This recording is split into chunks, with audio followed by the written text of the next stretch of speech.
and welcome to Middle East Focus, a weekly podcast on regional affairs and U.S. policy, produced by the Middle East Institute in Washington, D.C.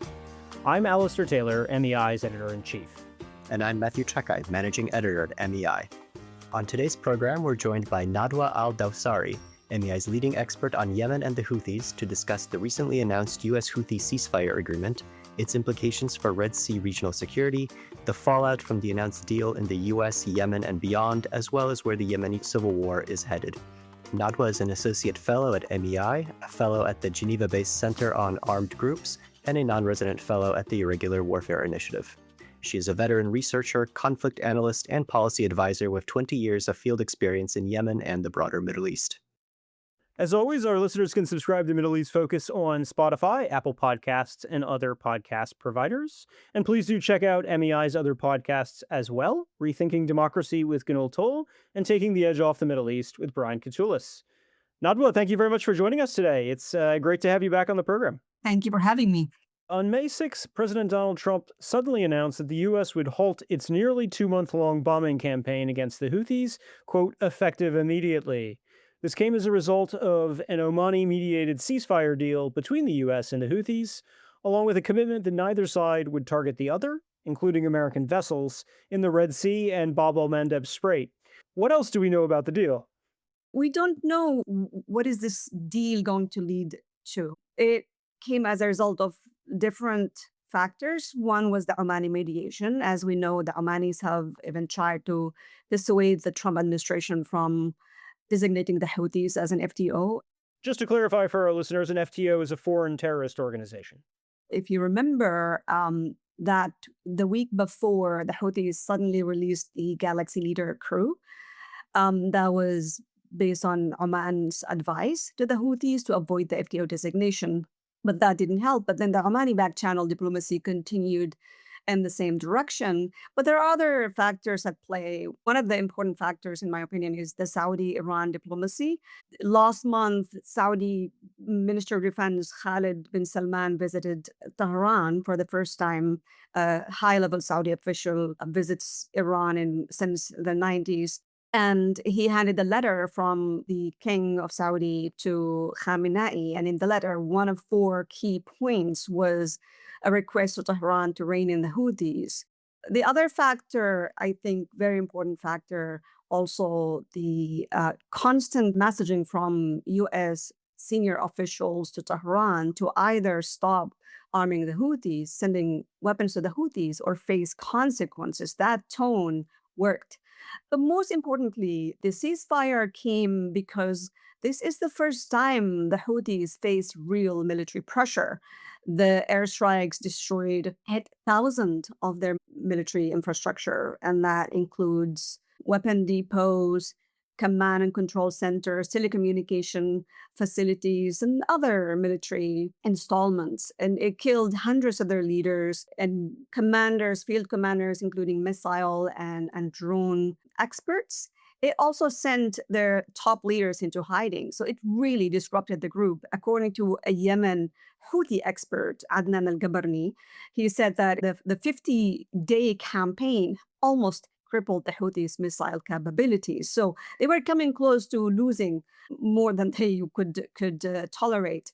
And so that necessitated the ceasefire. They needed the ceasefire. Otherwise, the alternative would have been losing everything. And most importantly, also, there were reports about preparing for a ground offensive against the Houthis to take advantage of the airstrikes. And Houthis and Iran did not want that. So this ceasefire meant different things to different people. For President Trump, it was ahead of his visit to the Gulf. And that could be for security reasons, but also to signal de-escalation, which is, President Trump's tone. We came to this peace through strength. But we don't know where this is headed. There are some rumors, but we don't know what's going to happen next, for sure. And you've started talking a little bit about this, but I wanted to kind of drill down. How have the Trump administration and the Houthis been selling the deal at home to their respective constituencies? Well, President Trump mentioned that the Houthis have capitulated and promised not to attack any ships. So for President Trump, this is really a show of the effectiveness of his peace through strength doctrine. for the Houthis that reinforces their narrative that they are resilient, but at the same time that God is on their side and God has helped them defeat all these enemies, including, the mighty US. No, what does it mean for the broader maritime security situation in the Red Sea? Obviously, the terms of the deal, we don't really know a whole lot about the specifics, but it definitely does seem to cover Houthi attacks on American ships. But the Houthis at the same time have also made it clear they will still target Israeli ones.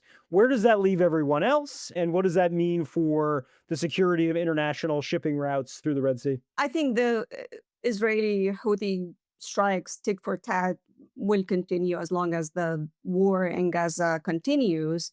Not to say that the Houthi attacks are linked to Gaza war, but that's their narrative. They need to maintain that narrative.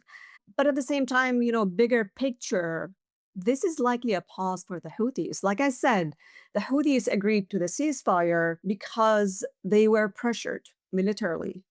They haven't faced this kind of pressure before.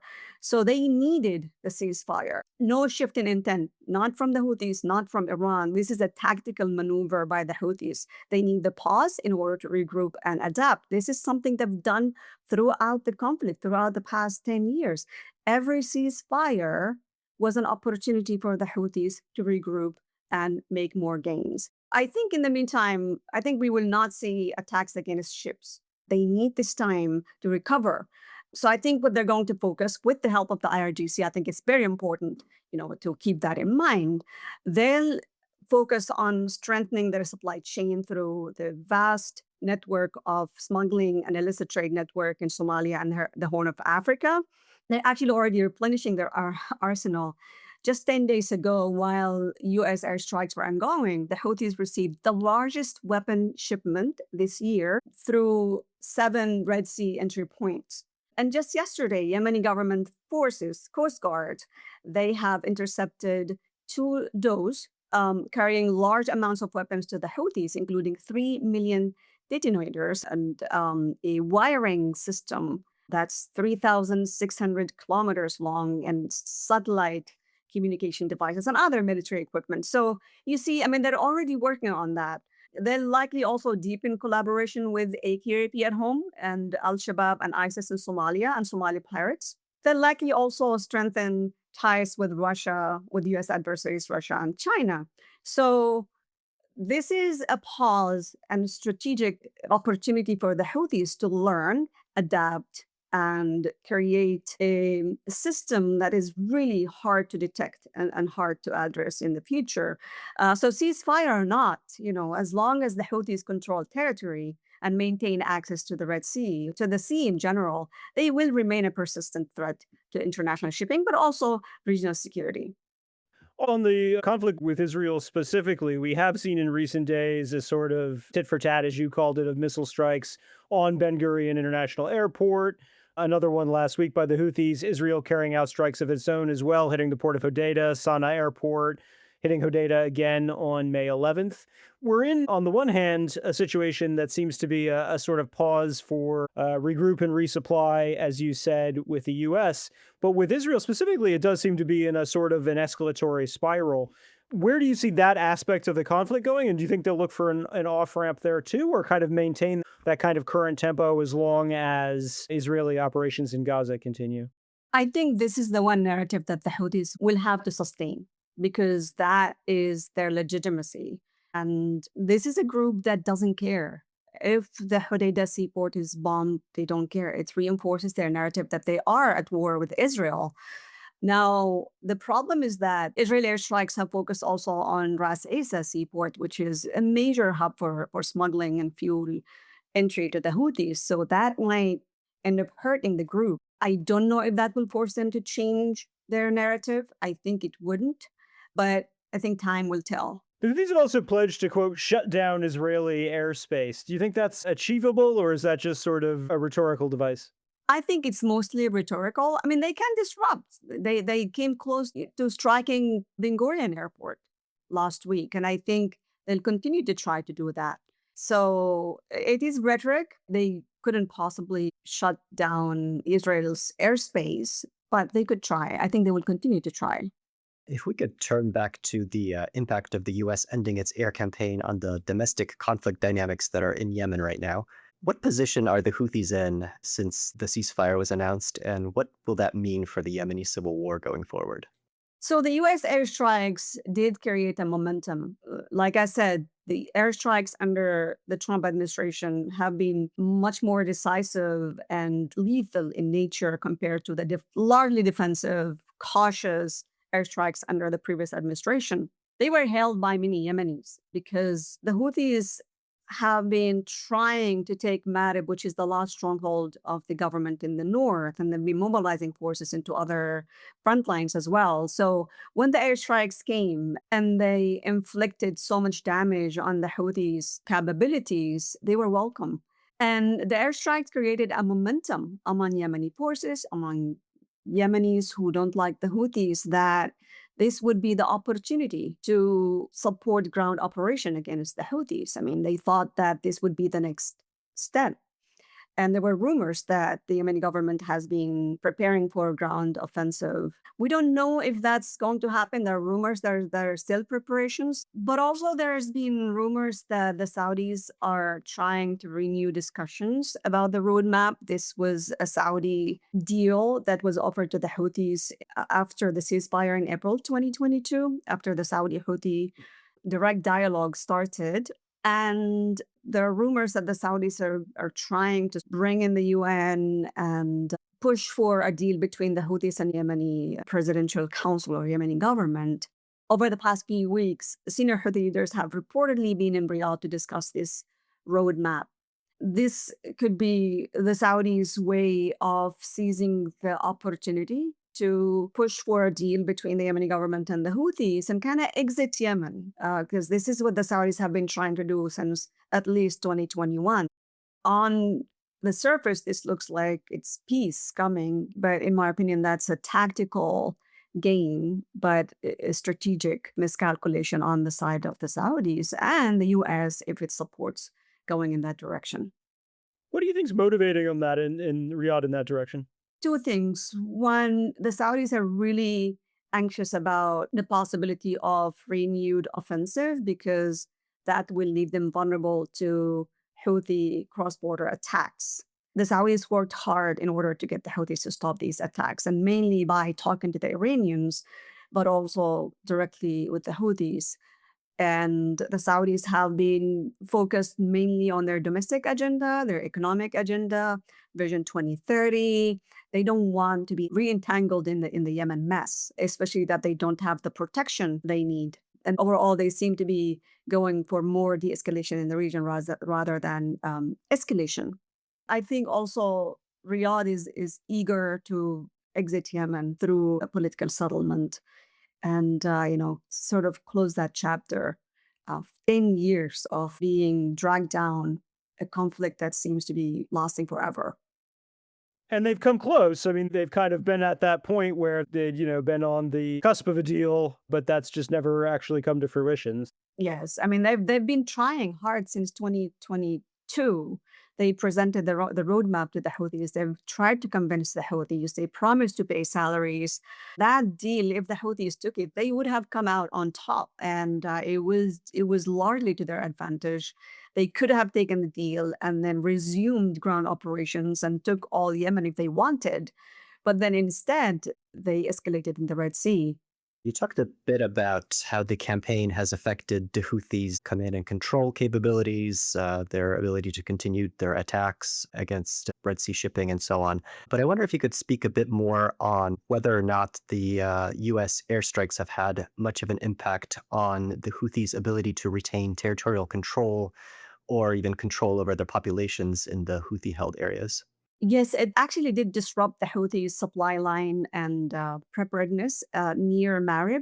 Over the past 6 months, the Houthis have been sending heavy reinforcement to take the city. The city, again, is the last stronghold of the government in the north. It is also home to the Safar oil refinery. And it would take in Marib would enable the Houthis to sort of take Shabwa and then have direct access to the Indian Ocean and the Gulf of Aden. The US airstrikes have largely disrupted that operation. They bombed their supply lines, they bombed their weapon depots, they've killed many of their field commanders and fighters in that front line. So it has slowed down the Houthis, but by no means it has not eliminated the threat on Marib. What about their ability to retain control over the populations living within the areas that they had already controlled? Has there been any evidence of growing unrest within the Houthi-held areas based on the losses that the Houthis had been taking from the U.S. strikes? No, not particularly. I mean, there's been acts of resistance here and there, which have been happening throughout the past 10 years. But my fear is that this ceasefire will ultimately embolden the Houthis. And if they get the roadmap, then their military victory and violence in the Red Sea will be rewarded with political recognition and a deal that will advantage them at the expense of everybody else, including the Yemeni government. And so that would strengthen their grip over the population and will enable them to further repress the people. And they've been doing that and sort of coerce people to recruitment. Over the past year, the Houthis have been accusing tribal leaders who refuse to recruit fighters for them of being Zionists. So now the Houthis are telling people we are at war with America, with Israel. We've defeated America. Now we want to defeat Israel. And if you demand services, if you show any form of opposition, if you refuse to contribute in the form of financial contribution or fighting, then you are a Zionist. So it will strengthen the Houthis' grip over the population. You touched on the speculation around a potential ground campaign that we'd been hearing a lot about in the last few weeks. Do you think that's kind of a dead letter now? I mean, the idea was obviously to sort of build on the momentum created by the airstrikes. You don't have the U.S. airstrikes anymore. Do you think there's any chance that that still might move forward, or is it kind of DOA? I think it's a possibility. I don't know for sure. It's really hard to tell because there is no much visibility or transparency in Riyadh or from the Yemeni government. So we don't know. It could still happen. There's definitely been some preparation, but we really don't know for sure. It could still happen, and we could see a roadmap signed. Both scenarios are possible. A lack of clarity and definitely very kind of divergent potential scenarios going forward. We touched a little bit, obviously, on the role of Riyadh in particular, which is one of the sort of key outside actors involved here. There's another big one that we, I guess, touched on briefly earlier, but that's Iran.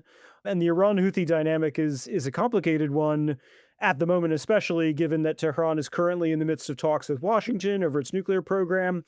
How do you think that played into the ceasefire agreement? Do you think the Iranians pressed the Houthis to stand down and cut a deal while the U.S. talks continue? Or how do you see that dynamic playing out at the moment? I think Iran realized that President Trump doesn't joke. If he says he's going to punish Iran, he is going to punish Iran. And Iran has not faced such pressure from the US in a long time, including during Trump's first term.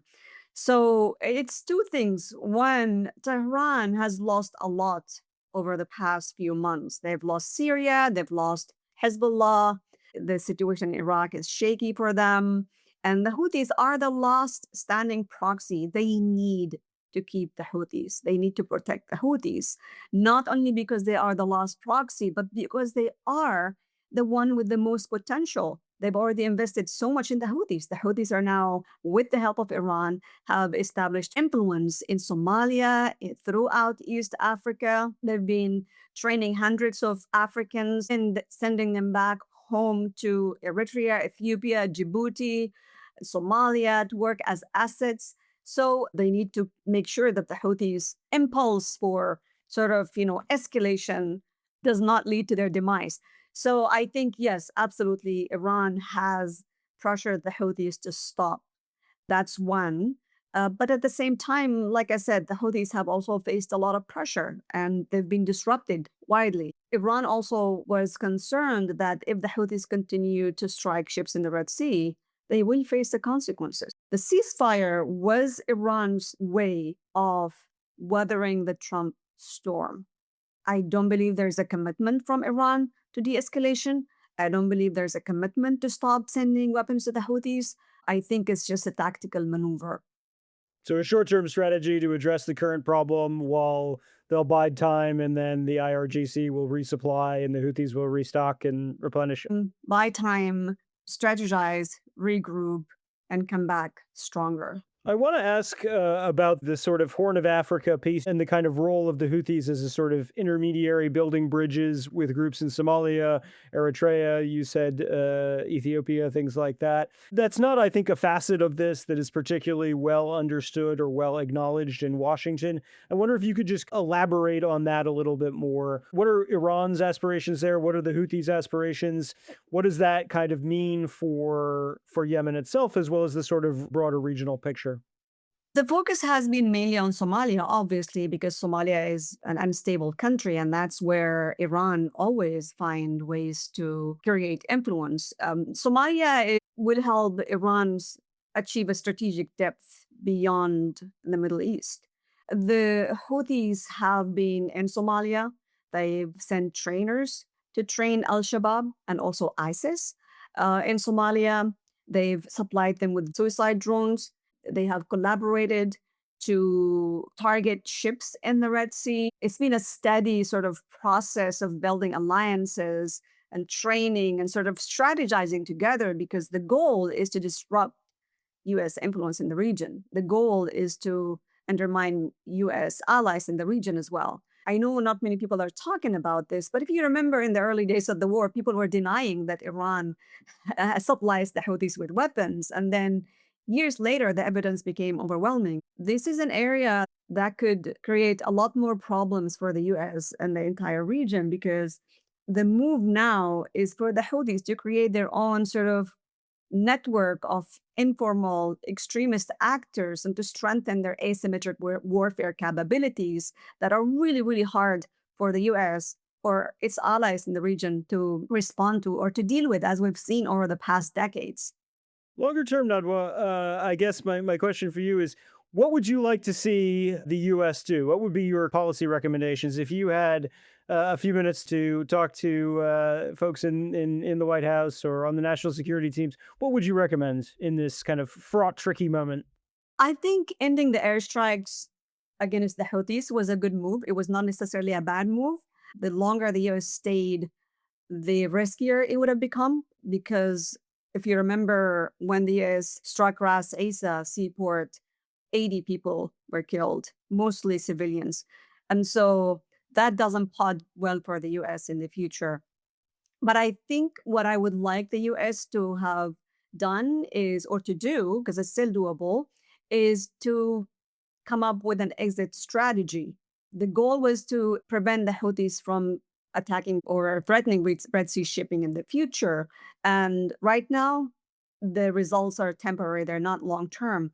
What I would like the US to do is work with its allies, mainly the Saudis and the Emiratis, to sort of unite the Yemeni government forces and supply them with the weapons they need and the training they need to dislodge the Houthis, to take territory back from the Houthis. Only then the Houthi threat will be neutralized. But without that, I'm afraid we're just kicking the can down the road, and it will become a much bigger problem. Then the Houthis will come back again, adapted, stronger, and with much wider reach. That's all the time we have for this week. Thank you to our listeners for tuning in and to our production team for all of their work on this week's episode. You can find MEI's latest coverage of the Houthis and the Yemen conflict and other regional issues on our website at www.mei.edu. And you can follow MEI on X, Instagram, Facebook, and YouTube, and subscribe to our email newsletters for the latest analysis and information about upcoming events. I'm Matthew Czekaj. And I'm Alistair Taylor. We hope you'll listen in again next week.